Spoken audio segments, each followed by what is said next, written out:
Just when you thought that Nintendo was going to stay out of the acquisition race, they actually get back into it, but not the way that you would expect it to. Now, people have talked about, I've seen videos and stuff, discussing Nintendo's acquisition of SRD, which is pretty much an internal studio that helped out with various different things and helped out with games from Nintendo for like years now, decades at this point. And I will go over what has been said in the media and talk about what Nintendo said, but there is a really big thing to this. And there is something that Nintendo is gearing up for because of this acquisition that makes so much sense if you start connecting the dots with other things Nintendo's done within the past couple of years. And it actually gets me terribly excited, not just a little bit excited, but gets me really excited for what Nintendo's going to do in the future, because everything is shaping up to be really explosive coming up for Nintendo in the next couple years or so, and I've got some proof to kind of tie everything together. But before we get into it, guys, please make sure you hit that like button, subscribe if you're someone new, and click that notification bell to get my videos first. So I am going to read off the article in terms of what happened with Nintendo's acquisition, and then we'll kind of discuss some of the other things that I've been talking about here. So Nintendo has just announced their acquisition of SRD Co., and I hopefully said that right before. Yes, SRD Co. Ltd. It will now be made into a wholly owned subsidiary of Nintendo, with the acquisition being expected to close on April 1st, 2022. This isn't very surprising news, as SRD has been working alongside Nintendo for roughly 40 years, even positioning their Kyoto office in the Nintendo Development Center. They've helped in development of a significant amount of Nintendo's games since, including more recent titles such as Game Builder Garage and Animal Crossing New Horizons. Now here's the full statement from Nintendo. SRD is a development company which has been closely involved for nearly 4 decades in developing Nintendo video game software. Completion of the acquisition, exclusive of treasury stock, will serve to strengthen the management base of SRD and secure availability of software development resources for Nintendo. And let's key in on that. Secure the availability of software development resources for Nintendo. We're going to swing back to that when I discuss this further. In addition to facilitating an anticipated improvement in software development efficiency. Facilitating an anticipated improvement in software development efficiency. So we'll go back to that as well. Now, the acquisition is expected to close on April 1st, 2022, pending satisfaction of all relevant terms and customary closing conditions. Now, Nintendo Everything also adds to this. Though not much can be expected to change from this development, it is still interesting as Nintendo has recently made the acquisition of Next Level Games just last year, another company that had been a long-time development partner. If you're interested in learning more about the past Nintendo acquisitions, we have a video looking back on Nintendo's Marvel Soft acquisition. So Nintendo Everything has that, and I've talked about that as well here. So let's go over a couple things and why this is a huge deal, and it proves something pretty big going forward. Now, I've discussed a number of times, if you've watched my previous videos, or if you're somebody new, I've discussed how Nintendo wants a smooth transition to what they're doing next. Nintendo does not want gaps in their software. Nintendo wants to, one, bank on themselves. Everyone's talking about acquisitions here, acquisitions there. All Nintendo's done is strengthen what they already had. They took that player that's on the bench, trained him up, made him lift some more weights, then sent him out there and he did big things, or they do big things. That's what Nintendo wants to do. They want to work with people that they already know. Furukawa, the president of Nintendo, already talked about this. It doesn't make much sense bringing in a bunch of outside people that don't have the DNA of what makes Nintendo great. And I completely agree. But how are you going to keep up? How are you going to transition? How are you going to get software done at an efficient time with rising costs of everything and with people wanting more and more? So what do you exactly do? Well, you do exactly what Nintendo is doing and securing the people that know how to make those games, make sure that they are happy, healthy, have good jobs, have good everything, have their money, do what they need to do, and then get them going on there. Now, in terms of what he had to say here, securing them for more efficiency, securing them for more development resources, these are all things that are leading up to what Nintendo wants to do. And what does it tie back to when it comes to pure games development? no other publisher is better than Nintendo on making sure that their schedule of games comes out. It's just insane, the consistency and the frequency that we do get games, from a smaller statue to a bigger type of game. So we get all games and in between. We sometimes have those AA stuff. We sometimes have the big AAA stuff. We have the smaller end stuff like snipper clips. There's just such a range of software that we do get on the Switch, and making sure that you're securing all this is the first step. But how this kind of ties back into everything that I've discussed before is, what did Nintendo talk about at their investor meeting? I think last year, we found out that they invested nearly $1 billion.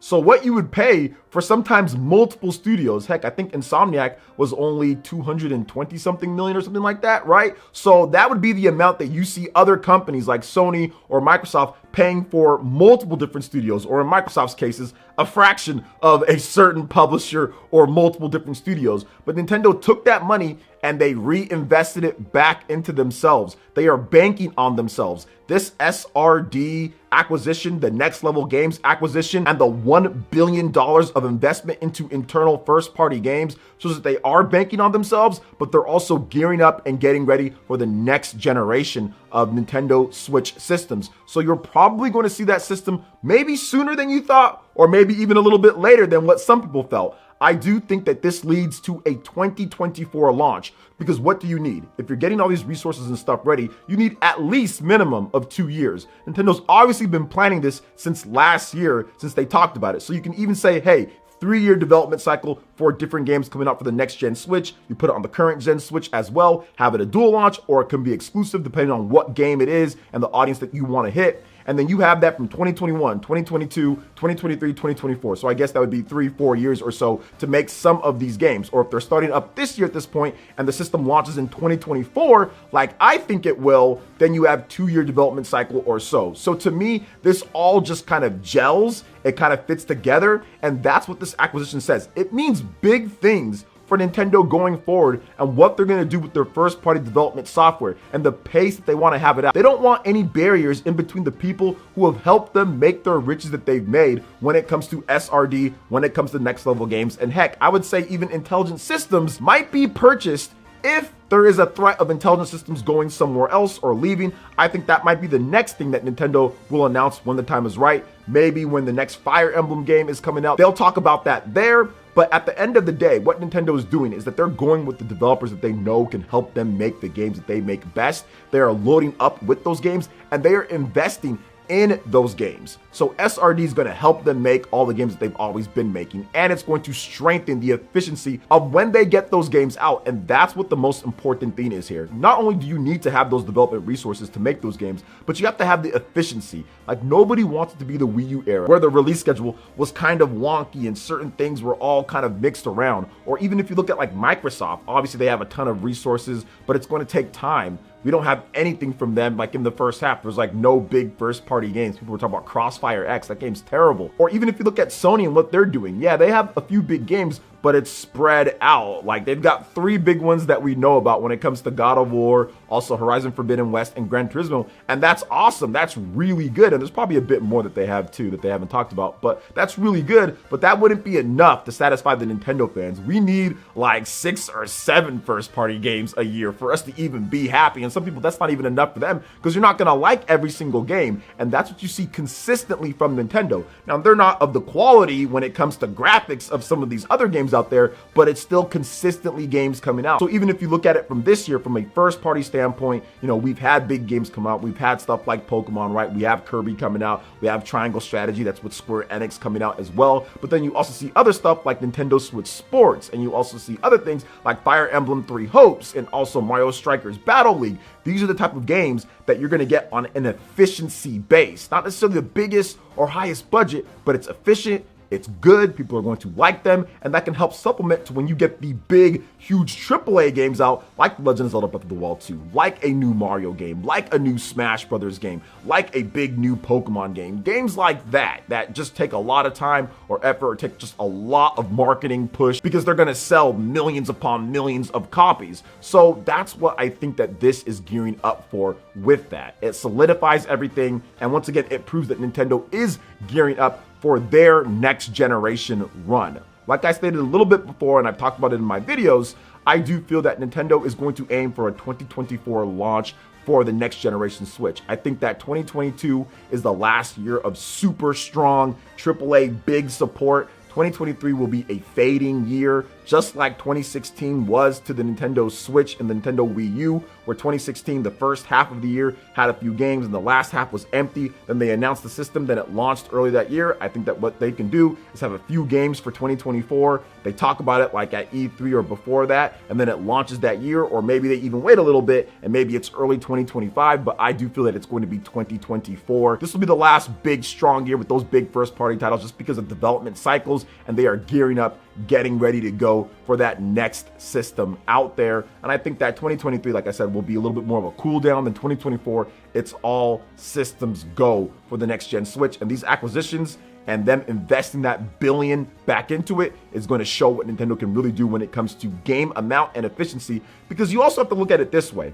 Back when the Nintendo Switch came out, there wasn't a ton of games to play. Yes, we had the be-all, end-all, right? We had the big one that really all the Switch needed was that. It was just The Legend of Zelda Breath of the Wild, and that was great, but there wasn't a lot. And Nintendo did kind of space out things. It did take a little bit of time, right? They wanted to kind of build the install base, but it wasn't like the launch was packed. I think that Nintendo wants to have a bit better launch, but then also still have those games that came out in the succession like they did back in 2017. So have even a bigger launch with maybe 2 big games, then kind of space things out as you go along to have a smooth transition from the Nintendo Switch to the next gen Nintendo Switch, and make sure that you bring over all those users that love the Nintendo Switch and get them into the Nintendo Switch 2 or next gen Switch ecosystem as fast as possible. Plus also avoiding the chip shortage stuff that's going on, because I think in 2 years things will be a bit better. I hope for all gamers out there that things are a bit better 2 years from now at this point, because it's still tough buying a PlayStation 5 or Xbox Series. But those are my thoughts on that. What do you guys think about what I had to say here? Let me know in the comment section below. All right, now moving on to the next topic, I wanted to discuss Pokemon Day and what we could see. What do you guys think about Pokemon Day and what could be announced? Because remember, last year's Pokemon Day was pretty lit. We got Pokemon Legends Arceus, we got Brilliant Diamond Shining Pearl. We got a lot of good content announced there, so there could be some good stuff here. So Pokemon Presents, that is for like the Pokemon Day. It's called Pokemon Presents. It's coming out on February 27th. And this is the best part about it, guys. It's at 6 a.m. my time. So I get to wake up on February 27th, which happens to be Sunday, the day that I take off most of the time. I get to wake up like at 5 a.m. to get ready to stream for you guys. And I'm ecstatic. You can tell in my voice, right? I'm super happy to do so. So that'll be fun. So 6 a.m. PT for the Pokemon Presents, 9 a.m. ET, 2 p.m. in the UK, and 3 p.m. in Europe. So all of you European peeps out there, you guys get it at a very good time. Now, we don't know what's going to be shown, but the presentation will be around 14 minutes long. So we'll have a pre-show beforehand, and then of course, we'll talk about whatever they announce after the show. And even if you missed that, I'll probably make a video on it the next day as well. So there'll be plenty of ways for us to realize what's going on here. So what could we see at the Pokemon Presents for Pokemon Day, or parts of Pokemon Days, or whatever they call it, or whatever they say it is? Pokemon Presents, we'll just say that. So what's going to be going on there? Well, I think that Pokemon Legends Arceus, there could be DLC announcement for that game. I think that it opens the door for that. If you've played Pokemon Legends Arceus and you've played after you beat it, I mean, it opens the door for some DLC. So maybe we see a nice expansion pack for that. That game is absolutely killing it. I think that you need to capitalize on that. And I think that they probably plan maybe some of that, since it is a single player game, they probably plan some DLC beforehand. So I'm predicting, or I'm guessing, that there will be DLC announced for Pokemon Legends Arceus at the Pokemon Presents. I'm also thinking that there will be some Pokemon Unite new Pokemon footage, so they're going to talk about that as well. That game's doing really good on the Switch and also on mobile platforms. And then we can also discuss potential Pokemon Let's Go. I know I talked about how they don't need to worry about that anymore, but they didn't know how Legends was going to do beforehand. So they might already have a Let's Go Pokemon game ready to go for the end of this year. Maybe, maybe not. A Let's Go with the second generation, or maybe they even do a Let's Go and they kind of skip time a bit or skip over it from the first games and they go over to like the 5th gen or something like that. I'm not really sure what they're going to do. But here's what I know. Pokemon Legends Arceus throws a wrench into all their plans because that style, that format, what that does, that's just considerably better than what the Pokemon Company has been doing. I think fans have responded in a certain way. People are still playing the game a month later. People are still finding out new stuff, still catching alpha Pokemon, still catching shinies, still having fun playing Pokemon with the new mechanics and everything that they've built into that game. So it makes no sense to not focus on that because the Pokemon Company has like multiple different variations of Pokemon games that they make. The regular generations like Sword and Shield, they have the Let's Go games, they have the Chibi remakes, then they have Legends Arceus.